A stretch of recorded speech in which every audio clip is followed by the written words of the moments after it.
de même que les postulantes. Après une année de noviciat, si la novice se montre fidèle, on peut l'admettre à faire sa profession pour une année, qui peut être renouvelée 3 as de suite. On pourra alors lui confier des responsabilités, mais elles relèvent encore du noviciat et une fois par semaine, elle doit avec les novices, assister aux conférences. Quant aux 6 derniers mois, elle les passera entièrement pour bien se préparer à la profession solennelle. Repas. Nous ne mangerons pas de viande. Nos repas doivent être tels que les pauvres n'aient rien à nous envier. Cependant les jours de fête peuvent être quelque peu différents des jours ordinaires. Il y aura 3 repas par jour. Elles observeront un jeûne strict selon l'esprit primitif et surtout les 2 grands. Que la nourriture soit la même pour toutes les sûres, sans aucune exception, pour que la vie commune reste pure aussi bien dans la nourriture que dans l'habillement et dans l'arrangement des cellules. Cependant, si une des sûres tombe malade, elle doit être entourée de tous les égards. Prière. Une heure de méditation, la Sainte Messe et la Sainte Communion, les prières, 2 examens de conscience, l'office, le rosaire, la lecture spirituelle, 1 heure de prière pendant la nuit. Quant à l'horaire, mieux vaut le faire quand on aura déjà commencé ce genre de vie. J'entendis alors ces paroles en mon âme, ma fille, je t'assurerai un revenu permanent dont tu vivras. Ton devoir t'assurera d'avoir une complète confiance en ma bonté. Et mon devoir sera de te donner tout ce dont tu auras besoin. Je me rends moi-même dépendant de ta confiance. Si ta confiance en moi est grande, ma largesse n'aura pas de mesure. Le travail. Comme personnes pauvres, elles feront elles-mêmes tous les travaux du couvent. Chacune doit se réjouir s'il lui incombe quelque travail humiliant ou contraire à sa nature, car ce sera une aide pour son développement intérieur. La supérieure changera souvent les emplois des sûres pour les aider de cette manière, à se détacher de ces détails pour lesquels les femmes ont une forte inclination. Souvent, cela m'amuse vraiment quand je vois de mes propres yeux que les âmes font de grands renoncements pour s'attacher ensuite à des bagatelles et à des riens. Chaque sœur ira pendant 1 mois à la cuisine, sans en excepter la supérieure. Que toutes prennent part à chacun des travaux du couvent. Que chacune ait toujours une intention pure en tout, car tout mélange déplaît beaucoup à Dieu. Qu'elle s'accuse elle-même de tout manquement extérieur, et prie la supérieure de leur donner une pénitence, qu'elle le fasse en esprit d'humilité. Qu'elles s'aiment mutuellement d'un amour supérieur, d'un amour pur, voyant en chaque sur l'image de Dieu. Que la qualité particulière de cette petite congrégation soit l'amour. Qu'elles ne referment donc pas leur cœur, mais qu'il embrasse le monde entier, témoignant à chacun la miséricorde par la prière selon sa vocation. Si nous demeurons dans cet esprit miséricordieux, alors, nous aussi, nous obtiendrons miséricorde. L'amour que chacune de nous doit avoir pour l'Église doit être aussi grand que l'amour que chaque enfant a pour sa mère, et qu'il en témoigne par la prière. Ainsi toute âme chrétienne doit prier pour l'Église qui est pour elle une mère. Que dire alors de nous, religieuses qui sommes particulièrement vouées à la prière pour l'Église? Notre apostolat, quoique caché, est donc de grande importance. Ces petits riens quotidiens vont se déposer aux pieds du Seigneur Jésus comme un sacrifice de supplication pour le monde. Mais pour que notre sacrifice soit agréable à Dieu, il doit être pur et pour que le sacrifice doit se libérer de tout attachement naturel. Tous nos sentiments doivent être orientés vers notre Créateur, tout en aimant en lui toutes les créatures selon sa sainte volonté. Ainsi, chacune, dans un esprit de zèle, apportera de la joie à l'Église. En dehors des VUX, je vois un règlement très important quoique tout soit important, mais à celui-ci, je donne la première place, c'est le silence. Vraiment, si cette règle était observée strictement, je serais tranquille au sujet des autres. L'inclination des femmes à parler est forte. Le Saint-Esprit ne s'adresse pas à l'âme dissipée et bavarde, mais il parle par de silencieuses inspirations à l'âme qui sait se taire. Si le silence était strictement observé, il n'y aurait pas de murmures, d'amertume, de médisance et de potin. L'amour du prochain ne serait pas terni. En un mot, beaucoup de fautes cesseraient d'exister. La bouche qui se tait est de l'or pur et témoigne de la sainteté intérieure. Mais immédiatement après, je veux parler d'une deuxième règle, la parole. Se taire quand on devrait parler, est un manque de perfection, parfois même une faute. Que toutes les sûres prennent donc part à la récréation. Que la supérieure n'en dispense pas les sûres, à moins qu'il ne s'agisse d'une question de grande importance. Les récréations doivent être joyeuses dans l'esprit du Seigneur. Les récréations nous donnent l'occasion de nous connaître mutuellement. Que chacune dise son avis simplement et pour l'édification des autres, non pas dans un esprit de supériorité, ni, ce qu'à Dieu ne plaise, pour se quereller. Ceci ne s'accorderait pas avec la perfection ni avec l'esprit de notre vocation qui doit se faire connaître par la charité. 2 fois par jour. Il y aura une récréation d'une demi-heure, mais chaque sûr qui a manqué au silence a le devoir de s'en accuser devant la supérieure et de la prier de lui imposer une pénitence. La supérieure lui donnera publiquement cette pénitence pour son infraction. S'il en était autrement, elle en serait responsable devant le Seigneur. La clôture. Personne ne pourra entrer dans la clôture, sans la permission de l'évêque ordinaire, et cela dans des circonstances extraordinaires, comme pour administrer les sacrements aux malades, pour les disposer à la mort et pour les cérémonies d'enterrement. Il est possible aussi qu'il soit absolument nécessaire d'admettre un ouvrier pour faire quelques réparations au couvent, mais en ce cas, une permission spéciale est nécessaire. La porte de la clôture doit toujours être fermée et seule la supérieure peut en avoir la clé. Le parloir.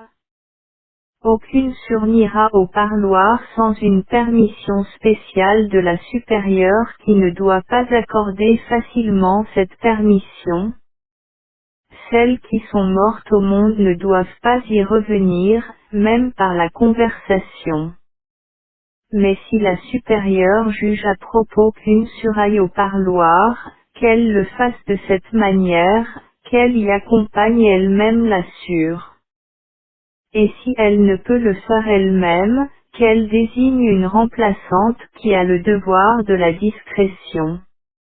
Elle ne doit pas répéter ce qu'elle a entendu au parloir, mais elle en informera la supérieure.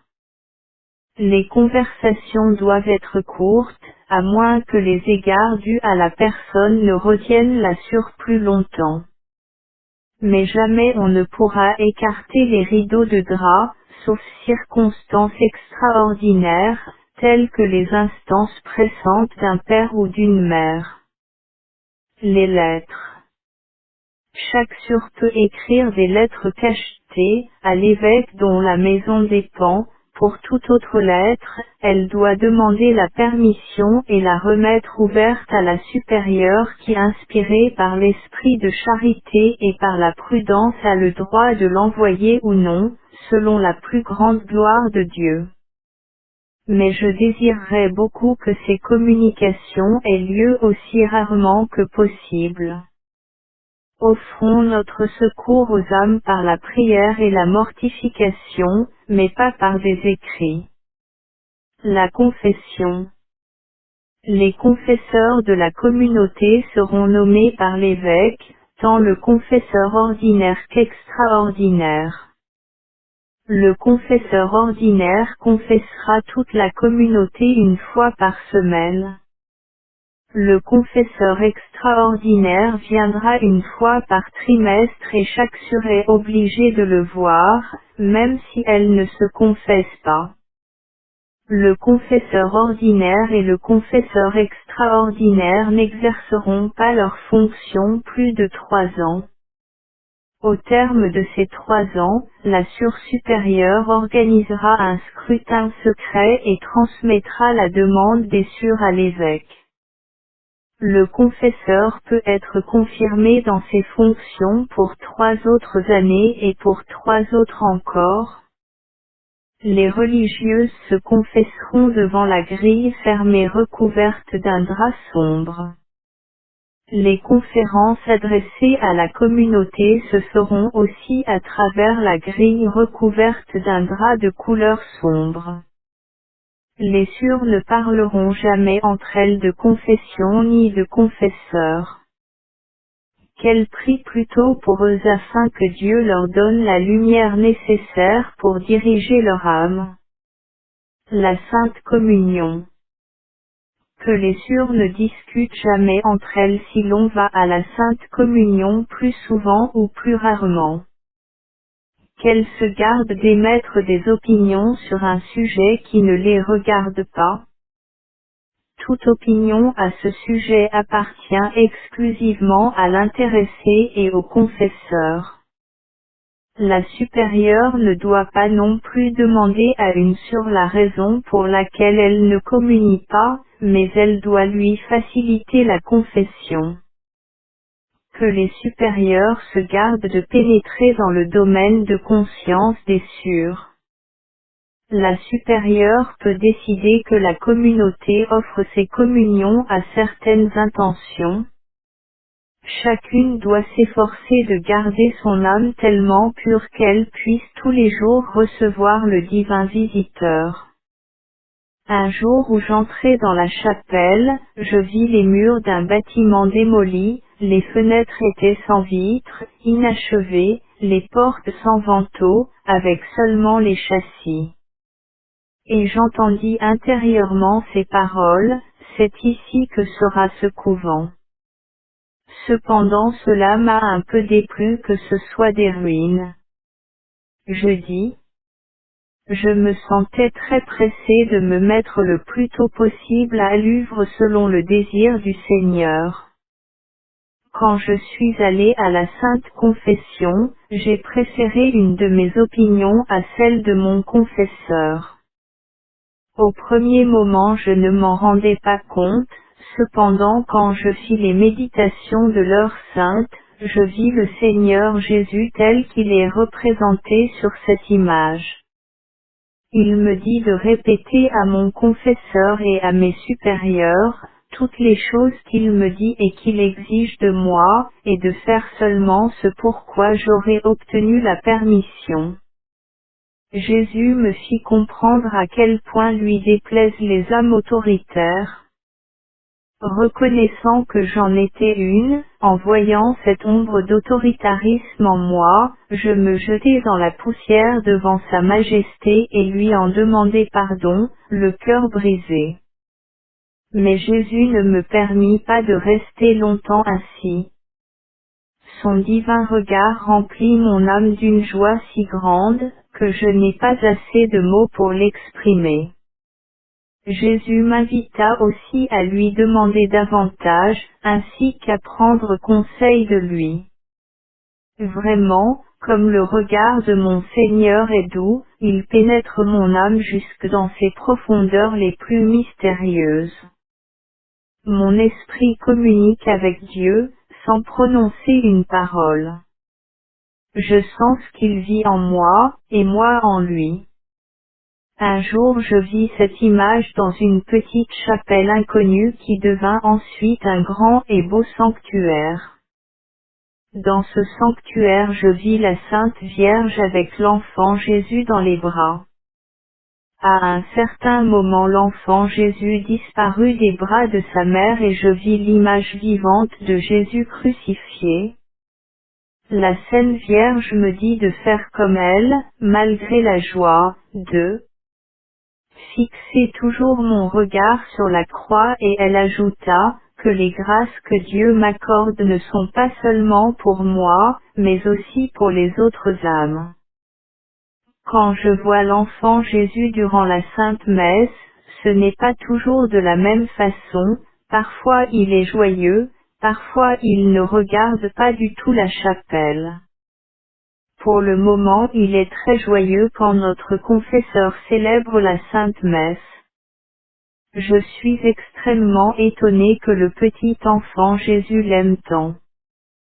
Parfois je le vois revêtu d'une petite pèlerine rayée multicolore. Avant de venir à Wilno et de connaître ce confesseur, j'ai vu une fois une église pas très grande près de laquelle vivait cette congrégation. Le couvent avait 12 cellules, chaque religieuse devait habiter séparément. Je voyais le prêtre qui m'aidait à arranger ce couvent et dont je ne devais faire la connaissance que quelques années plus tard. Mais par ma vision, je le connaissais déjà. Je voyais comment il arrangeait tout dans ce couvent, aidé par un autre prêtre que je n'ai pas encore rencontré. J'ai vu les grilles, couvertes de draps sombres et les cieux n'allaient pas dans cette église.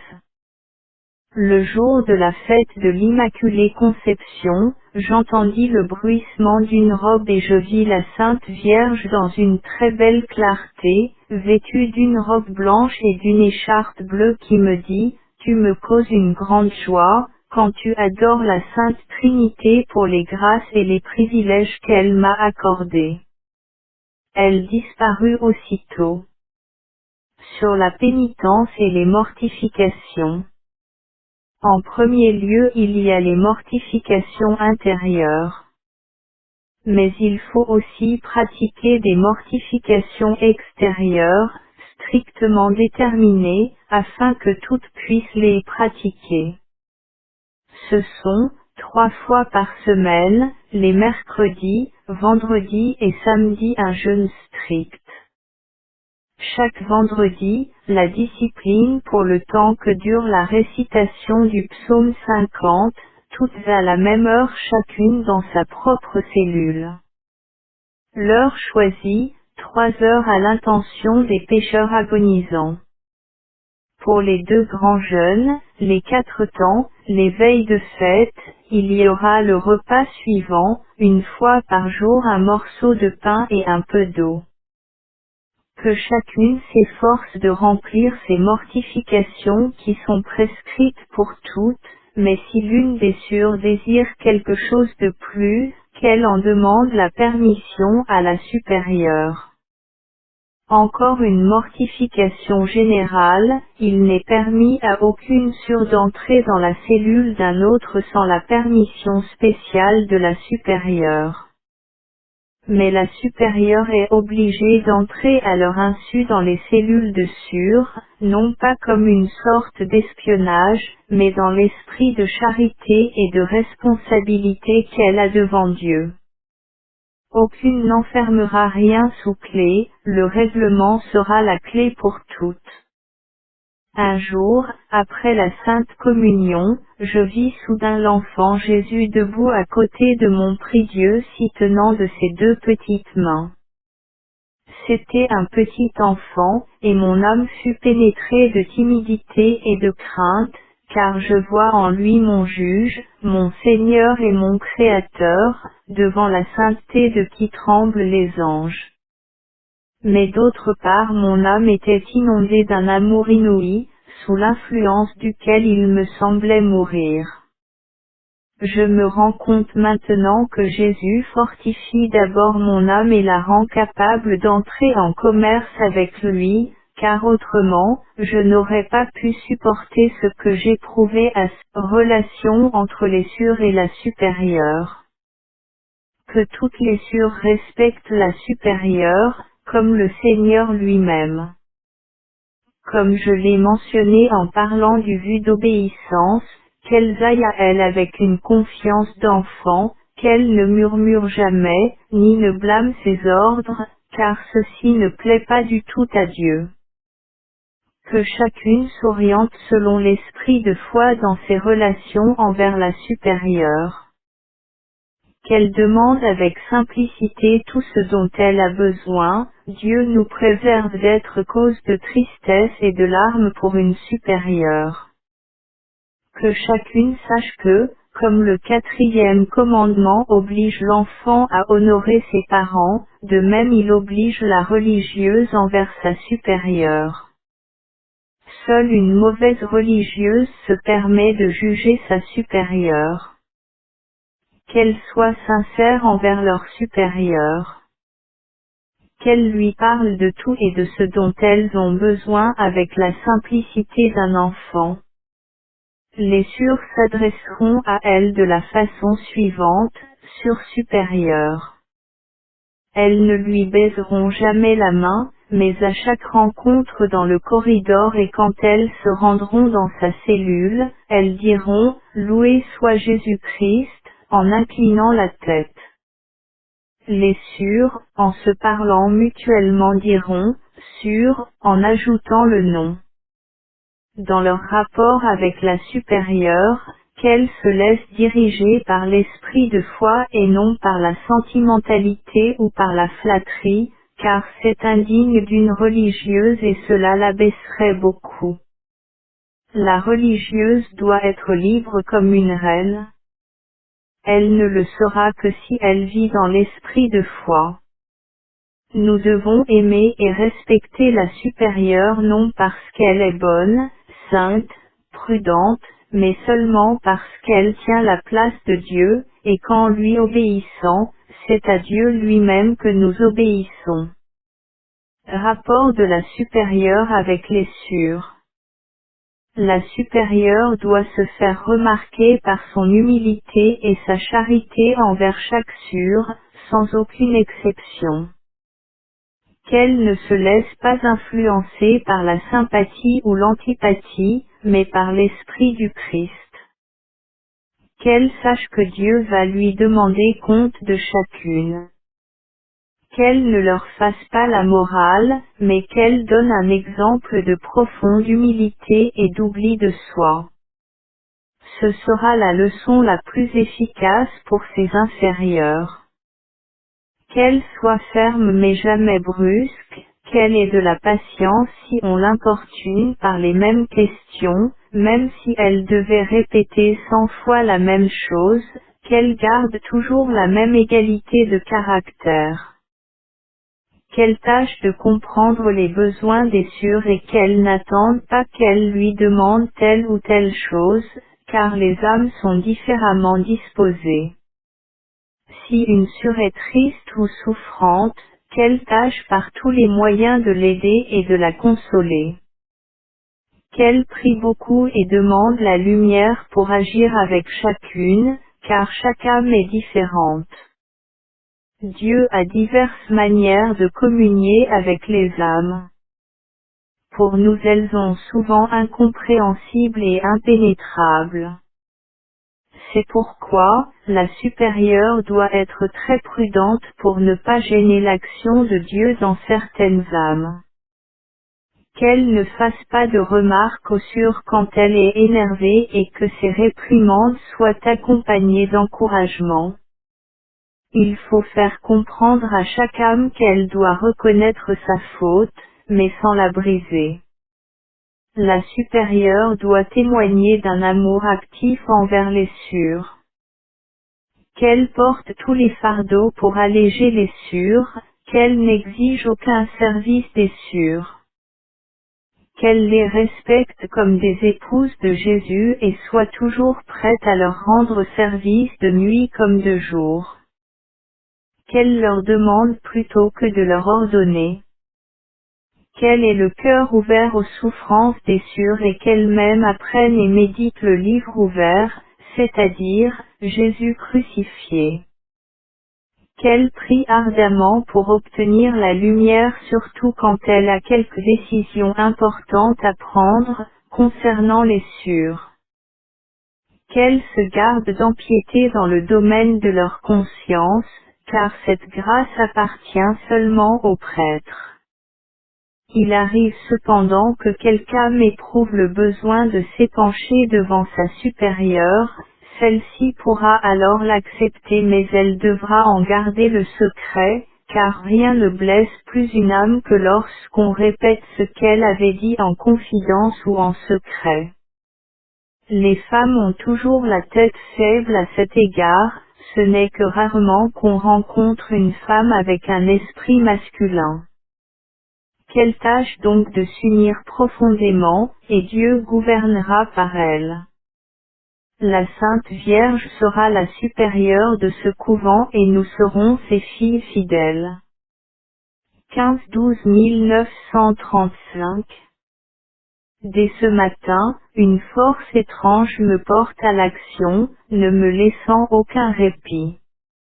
Une étrange ardeur à l'action s'est allumée dans mon cœur que je ne puis maîtriser. C'est un martyr secret, connu seulement de Dieu. Mais qu'il fasse de moi ce qu'il lui plaît, mon cœur est prêt à tout. Ô Jésus, mon Maître le plus cher, ne me délaissez pas un seul instant. Jésus, vous savez bien que ma faiblesse vous oblige à être continuellement avec moi. Une fois je vis le Seigneur vêtu d'une tunique claire, c'était dans un jardin d'hiver. Écris ce que je te dis, mon délice est de m'unir à toi. Avec grand désir, j'attends et je soupire après le moment où sacramentellement je pourrai habiter dans ton couvent. Mon esprit s'y reposera et je bénirai particulièrement la région qui l'environne. Par amour pour vous, j'en éloignerai tous les châtiments que la justice de mon Père envoie à juste titre. Ma fille, j'ai incliné mon cœur vers tes demandes. Ta tâche et ton devoir sont d'implorer la miséricorde pour le monde entier. Aucune âme ne trouvera justification, tant qu'elle ne s'adressera pas avec confiance à ma miséricorde. C'est pourquoi, le premier dimanche après Pâques sera la fête de la miséricorde et les prêtres doivent ce jour-là, parler aux âmes de ma miséricorde insondable. Je te fais la dispensatrice de ma miséricorde. Dis à ton confesseur que cette image doit être exposée dans l'église, et non dans la clôture de ce couvent. Par elle beaucoup de grâces seront accordées aux âmes, il faut donc qu'elles soient accessibles à tous. Ô mon Jésus, vérité éternelle, je n'ai peur de rien, d'aucune difficulté, d'aucune souffrance. Je ne redoute qu'une seule chose, c'est de vous offenser. Mon Jésus, je préférerais ne pas exister que de vous attrister. Jésus, vous savez que mon amour ne connaît personne que vous, en qui mon âme s'est noyée. Oh! Quelle ne doit pas être l'ardeur des âmes vivant dans ce couvent si Dieu désire venir habiter avec nous. Que chacune se souvienne que si nous, âmes religieuses, n'intercédons pas auprès de Dieu, par notre prière, qui le saura. Que chacune se consume comme un pur sacrifice d'amour devant la majesté de Dieu.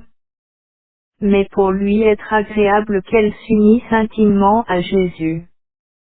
Avec lui, en lui et par lui seulement nous pouvons plaire à Dieu. 21 1935. Mon confesseur vient de me demander de venir voir une maison pour savoir si c'est celle que j'ai vue dans ma vision. Quand je suis allé avec lui voir cette maison, ou plutôt ses ruines, au premier coup d'île, je reconnus celle que j'avais vue dans ma vision. À l'instant où j'ai touché les planches qui étaient clouées à la place des portes, une force pénétra mon âme tel un éclair me donnant une pleine assurance. Je m'éloignais vite de ce lieu, l'âme remplie de joie, mais il me semblait qu'une force me clouait sur place. Je me réjouis infiniment de trouver une entière concordance avec ce que j'ai vu en vision. Quand le confesseur me parla de l'arrangement des cellules et d'autres choses, j'ai reconnu tout ce que me disait Jésus, je me réjouis profondément que Dieu agisse par lui mais je ne m'étonne guère, car c'est dans un cœur pur et humble que Dieu, qui est la lumière même, habite. Et toutes les souffrances et les contrariétés servent à monter la sainteté des âmes. À mon retour à la maison, je suis entré tout de suite dans notre chapelle pour me reposer un instant. Tout à coup j'ai entendu dans l'âme ces paroles, « N'aie peur de rien. Je suis avec toi. Je prends cette affaire en main et j'en disposerai selon ma miséricorde. Rien ne peut s'opposer à ma volonté. » Année 1935. Veille de Noël. Dès le matin, mon esprit fut plongé en Dieu. Sa présence me pénétrait le soir avant le souper, j'entrai un instant dans la chapelle, voulant partager au pied du Seigneur J, sur le pain azime avec ceux qui sont au loin, que Jésus aime beaucoup, et à qui je dois tant. Au moment où je partageais le pain azime avec une certaine personne, j'entendis dans l'âme ces paroles, « Son cœur est pour moi un ciel sur terre. » À l'instant où je sortais de la chapelle, la toute-puissance de Dieu m'enveloppa. Je reconnus alors à quel point Dieu nous aime. Oh! Si les âmes pouvaient le comprendre, ne serait-ce qu'en partie. Le jour de Noël. Pendant la messe de minuit, à nouveau je vis le petit enfant Jésus extrêmement beau. Il tendait avec joie, ses petites mains vers moi. Et après la Sainte Communion, j'entendis ces paroles, « Je suis toujours dans ton cœur et non seulement au moment où tu Maître reçois dans la Sainte Communion mais toujours. » Je passais ces fêtes dans une grande allégresse. Ô Sainte Trinité, Dieu éternel, mon esprit est noyé dans votre beauté. Les siècles ne sont rien devant vous, vous êtes toujours le même. Oh! Comme votre majesté est grande, Jésus, pourquoi la cachez-vous, pourquoi avez-vous quitté le trône du ciel et demeurez-vous avec nous? Le Seigneur me répondit, ma fille, l'amour m'a conduit. L'amour maître retient.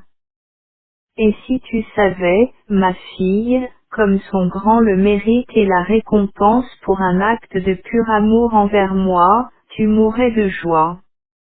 Je te le dis pour que perpétuellement tu t'unisses à moi par amour, car tel est le but de la vie de ton âme, cet acte est un acte de volonté. Sache-le, l'âme pure est humble. Quand tu t'humilies et t'abîmes devant ma majesté, alors je te poursuis de mes grâces.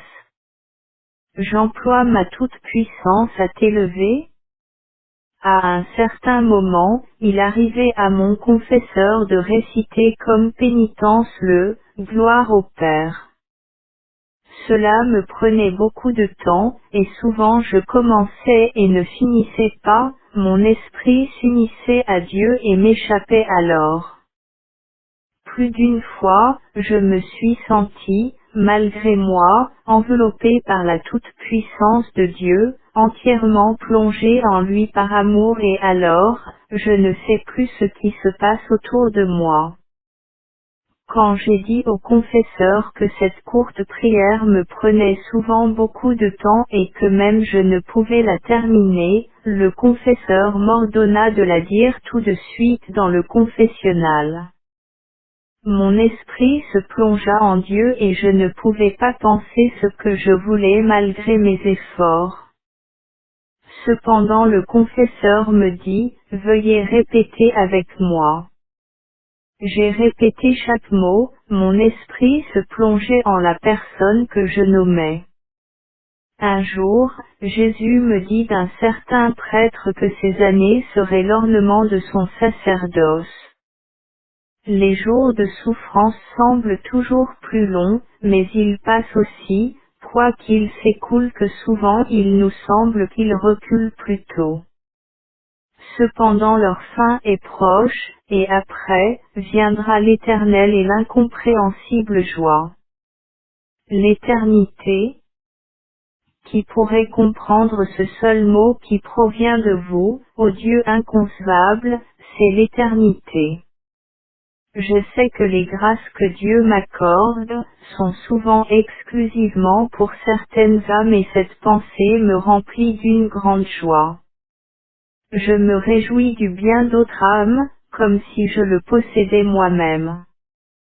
À un certain moment le Seigneur me dit, je suis plus profondément blessé par les petites imperfections des âmes choisies que par les péchés des âmes vivant dans le monde. J'ai eu de la peine que Jésus éprouve des souffrances de la part des âmes choisies, et Jésus me dit, ces petites imperfections ne sont pas tout. Je te découvrirai le secret de mon cœur, ce que je souffre de la part des âmes choisies. Leur ingratitude pour tant de grâce fait la continuelle nourriture de mon cœur. Leur amour est tiède, mon cœur ne peut pas le souffrir. Ces âmes me forcent à les rejeter loin de moi. D'autres ne croient pas à mon amour et ne veulent pas en ressentir la douce familiarité dans leur propre cœur. Et elles m'être cherchent quelque part dans le lointain et ne me trouvent pas. Ce manque de foi dans ma bonté m'être blesse beaucoup. Si ma mort ne vous a pas convaincu de mon amour, qu'est-ce qui vous convaincra? Souvent une âme m'être blesse mortellement et ici personne ne m'être consolera. Elles emploient ma grâce pour m'offenser. Il y a des âmes qui méprisent ma grâce, ainsi que toutes les preuves de mon amour. Elles ne veulent pas répondre à mon appel, elles vont dans le gouffre infernal. Cette perte d'âme m'être plonge dans une tristesse mortelle. Ici, je ne puis porter secours à l'âme, quoique je suis Dieu. Elle m'être méprise. Car profitant du libre arbitre, on peut m'être méprisé ou m'aimer.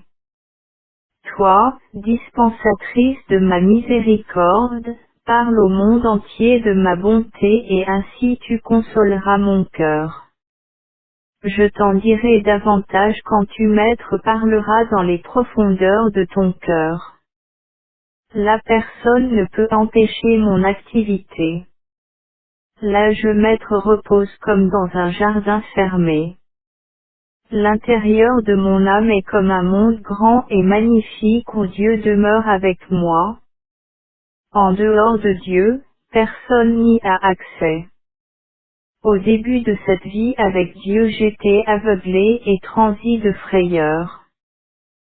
sa clarté m'aveuglait, je pensais qu'il était absent de mon cœur et cependant, c'étaient des moments dans lesquels Dieu travaillait mon cœur. L'amour se purifiait et se fortifiait et le Seigneur amena ma volonté à se conformer strictement à sa sainte volonté. Personne ne comprendra ce que j'éprouve dans ce magnifique palais de mon âme où je demeure avec mon bien-aimé. Aucune chose extérieure ne m'empêche de communiquer avec lui. Si j'employais les plus fortes expressions, ce ne serait même pas l'ombre de ce que mon âme éprouve enivrée de bonheur et d'un amour inouï, aussi grand et pur que la source dont il découle, c'est-à-dire de Dieu lui-même. Mon âme est tellement imprégnée de Dieu que je le sens physiquement et le corps a sa part dans ses joies, quoi qu'il arrive que les souffles de Dieu soient différents dans une même âme, bien que provenant d'une même source. Je vis, un jour, Jésus assoiffé et s'évanouissant. Il me dit, j'ai soif. Quand je donnais de l'eau au Seigneur, il l'accepta, mais ne but pas et disparut tout de suite. Il était habillé comme pendant sa passion. 583. Quand tu médites ce que je te dis dans les profondeurs de ton cœur, tu en retires plus de profit que si tu lisais de nombreux livres. Oh! Si les âmes voulaient écouter ma voix quand je parle dans les profondeurs de leur cœur, elles parviendraient rapidement au sommet de la sainteté. 584-8 1193-6 J'ai été chez l'archevêque pour lui dire que le Seigneur Jésus exige de moi que je prie pour implorer la miséricorde de Dieu pour le monde, et qu'une congrégation soit créée à cet effet qui implorerait la miséricorde de Dieu pour le monde. Je le priai de me donner l'autorisation pour tout ce qu'exige de moi le Seigneur Jésus. L'archevêque me répondit, quant à prier, je vous permets et même je vous encourage, m'assure, à prier le plus possible pour le monde et à implorer pour lui la miséricorde de Dieu, car nous avons tout besoin de miséricorde. Je suppose que votre confesseur ne vous interdit pas de prier à cette intention. Quant à cette congrégation, attendez un peu, m'assure, que tout s'arrange plus favorablement. La chose est bonne en elle-même, mais il ne fait pas se dépêcher. Si telle est la volonté de Dieu, un peu plus tôt ou un peu plus tard, cela se fera. Pourquoi cela ne se ferait-il pas? Il y a tant de congrégations différentes, celle-ci existera si Dieu l'exige. Le Seigneur Jésus peut tout. Tâchez d'obtenir une union intime avec Dieu et ne perdez pas courage. Ces paroles me remplirent d'une grande joie. 585 Quand je suis sorti de chez l'archevêque, j'entendis en mon âme ces paroles, pour fortifier ton esprit, je te parle par mes remplaçants, en accord avec ce que j'exige de toi, mais sache qu'il n'en sera pas toujours ainsi. On va s'opposer à toi en beaucoup de choses, mais ma grâce se montrera en toi et l'on verra que cette affaire est mienne. Quant à toi, ne crains rien, je suis toujours avec toi. Sache encore une chose, ma fille, toutes les créatures, qu'elles le sachent ou non, qu'elles le veuillent ou non, accomplissent toujours ma volonté. 586 Une fois je vis soudainement le Seigneur Jésus en grande majesté qui me dit ces paroles, ma fille, si tu le veux, je créerai à ce moment un nouveau monde, plus beau que celui-ci et tu y vivras le reste de ta vie. J'ai répondu, je ne veux pas d'autre monde. Je vous veux, Jésus, je veux vous aimer du même amour que vous avez pour moi. Je vous prie seulement de rendre mon cœur capable de vous aimer. Je m'étonne beaucoup, mon Jésus, que vous me posiez une telle question. Que ferais-je de ces mondes, même si vous m'en donniez 1000? Vous savez bien que mon cœur se meurt de langueur pour vous. Tout ce qui n'est pas vous n'est rien pour moi. À ce moment je ne voyais plus rien, mais une force s'empara de mon âme, un feu étrange s'alluma dans mon cœur et j'entrai dans une sorte d'agonie pour lui. Soudain j'entendis ces mots, avec aucune âme je ne m'unis aussi étroitement qu'avec la tienne et cela en raison de ta profonde humilité et de l'ardent amour que tu as pour moi. À un autre moment, j'entendis dans mon âme ces paroles, chaque mouvement de ton cœur m'est présent. Sache-le, ma fille, un seul de tes regards, tournés vers quelqu'un d'autre maître blesserait plus que beaucoup de péchés commis par une autre âme. 588 L'amour chasse la peur de l'âme. Depuis que j'ai aimé Dieu de tout mon être, de toute la force de mon cœur, la peur a cédé. Et quoique l'on me parle de sa justice, je n'ai pas du tout peur de lui. Car par expérience, je sais que Dieu est amour et que son esprit est paix. Et je vois maintenant que mes actes inspirés par l'amour sont plus parfaits que ceux accomplis par crainte. J'ai mis ma confiance en Dieu et je n'ai peur de rien, je m'en suis remise à sa sainte volonté. Qu'il fasse de moi ce qu'il veut, je l'aimerai quand même. Quand je reçois la Sainte Communion, je prie et supplie le Seigneur qu'il guérisse ma langue pour que, par elle, je ne pêche jamais contre l'amour du prochain. Jésus, vous savez combien je désire ardemment me cacher pour que personne ne me connaisse, sinon votre cœur si doux, si aimant. Je veux être une petite violette cachée dans l'herbe, inconnue dans un magnifique jardin fermé où croissent des lys et de belles roses. On voit de loin une belle rose, un lys merveilleux, mais pour voir une petite violette, il faut se pencher, elle se trahit seulement par son parfum. Oh! Que je me réjouis de pouvoir me cacher ainsi. Ô mon divin époux, pour vous est la fleur de mon cœur et la senteur de mon pur amour. Mon âme s'est noyée en vous, Dieu éternel dès le moment où vous-même m'avez attiré vers vous, ô mon Jésus, plus je vous connais, plus ardemment je vous désire. J'ai connu dans le cœur de Jésus que pour les âmes choisies, il y a dans le ciel même, un ciel uniquement aux âmes élues.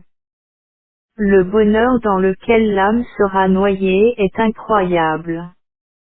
Ô mon Dieu, que ne puis-je le décrire même en partie. Les âmes pénétrées de sa divinité passent de clarté en clarté.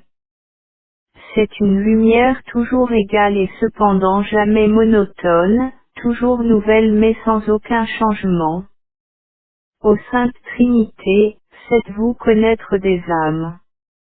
Ô mon Jésus, il n'y a rien de meilleur pour l'âme que les humiliations. Le mystère du bonheur est dans le mépris. Quand l'âme reconnaît que, d'elle-même, elle n'est que nullité et misère, que tout ce qu'elle a de bon en elle est un don de Dieu et que tout lui est donné gratuitement, alors qu'elle n'est que misère, elle s'abîme en un constant acte d'humilité devant la majesté de Dieu. Et lui, voyant l'âme dans une telle disposition, la poursuit de sa grâce. Quand l'âme approfondit le gouffre de sa misère, Dieu emploie sa toute-puissance à l'élever. S'il y a sur terre une âme vraiment heureuse, c'est seulement l'âme humble au commencement. Son amour-propre en souffre beaucoup, mais après une lutte courageuse, Dieu lui accorde une si grande lumière, qu'elle reconnaît combien tout est misérable et plein d'illusions. Dieu seul habite son cœur. L'âme humble ne se fie pas à elle-même, mais place sa confiance en Dieu.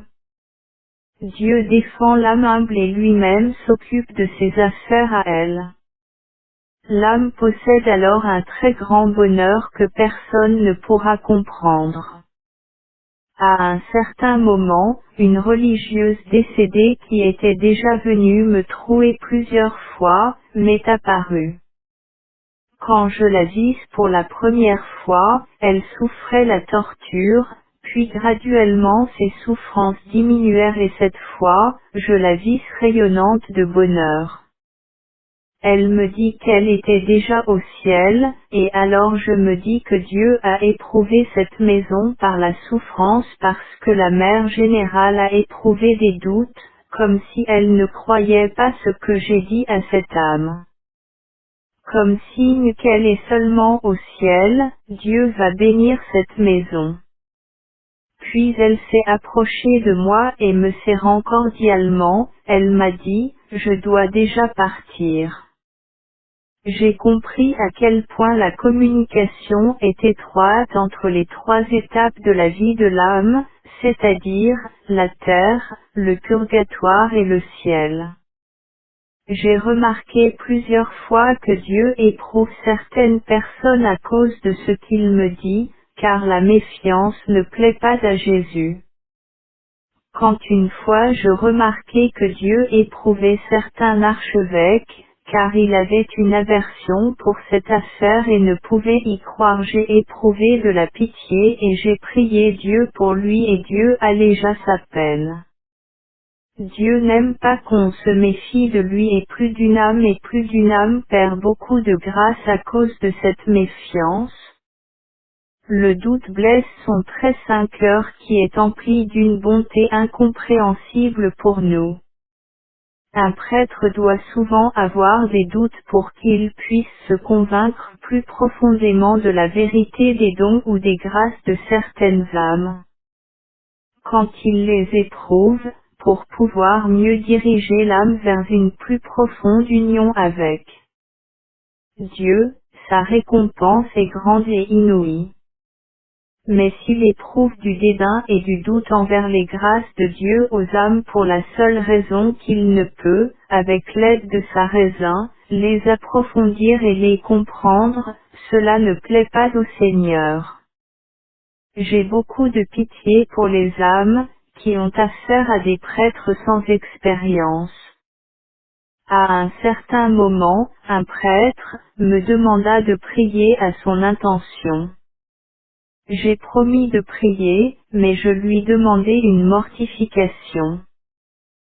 Quand je reçus la permission pour une certaine mortification, je ressentis dans mon âme une inclination à céder en ce jour toutes les grâces que la bonté divine me destinait, au profit de ce prêtre. Je priai Jésus que Dieu daigne m'accorder toutes les souffrances et toutes les afflictions, que durant ce jour, ce prêtre avait à souffrir. Dieu accéda partiellement à mon désir. Et tout de suite commencèrent à surgir, on ne sait d'où, toutes sortes de difficultés et contrariétés, au point qu'une surdit à haute voix que Dieu y était pour quelque chose si tout le monde tourmentait sur Faustine. Et les faits qu'on avançait étaient tellement sans fondement qu'une partie des sûrs les affirmait et l'autre les niait. Et moi, j'offrais tout cela en silence pour ce prêtre. Mais ce n'était pas tout. J'éprouvais des souffrances intérieures et pour commencer, un certain découragement et une antipathie envers mes consoeurs. Puis des doutes commencèrent à me troubler. Je ne parvenais plus à me recueillir pendant la prière. J'étais préoccupé par différentes affaires. Et quand fatigué, j'entrai à la chapelle, un mal étrange oppressa mon âme et je commençai à pleurer tout bas. Alors, j'entendis dans mon âme ces paroles, « Ma fille, pourquoi pleures-tu ? tu te es offerte toi-même à ces souffrances, sache que ce n'est qu'une petite partie de ce que tu as accepté pour cette âme. Elle souffre bien plus encore. Et je demandai au Seigneur, pourquoi agissez-vous ainsi avec ce prêtre? Le Seigneur me répondit que c'était en vue de la triple couronne qui lui était destinée, de la virginité, du sacerdoce et du martyre. Au même instant, une grande joie envahit mon âme à la pensée de la grande gloire qu'il connaîtrait au ciel. Aussitôt je dis un Te Deum pour cette grâce particulière de Dieu. C'est ainsi que Dieu agit avec eux qu'il aura près de lui et par conséquent toutes les souffrances ne sont rien en comparaison de ce qui nous attend au ciel. Un certain jour, après avoir assisté à la Sainte Messe, je vis soudain mon confesseur, qui célébrait la Sainte Messe dans l'église Saint-Michel, devant le tableau de la Sainte Vierge. C'était au moment de l'offertoire et je vis le petit enfant Jésus se serrer contre lui cherchant auprès de lui un abri comme s'il fuyait devant quelque chose. Quand vint le moment de la Sainte Communion, il disparut comme toujours. Alors je vis la très sainte Mère qui le couvrait de son manteau et disait, « Courage, mon fils, courage, et autre chose encore que je n'ai pas entendue. Je désire ardemment que chaque âme glorifie votre miséricorde. Heureuse l'âme qui invoque la miséricorde du Seigneur. Elle éprouvera ce qu'a dit le Seigneur. Il va la défendre comme il défend sa gloire, et qui oserait lutter contre Dieu. Que toute âme glorifie la miséricorde du Seigneur par sa confiance en sa miséricorde durant toute la vie et surtout à l'heure de la mort. Ne crains rien, chère âme, qui que tu sois. Plus un pécheur est grand, plus il a droit à votre miséricorde, Seigneur. Ô bonté inouïe, Dieu se penche le premier vers le pécheur. Ô Jésus, je désire glorifier votre miséricorde pour des milliers d'âmes. Je sais bien, ô mon Jésus, que je dois publier votre bonté, votre miséricorde inconcevable.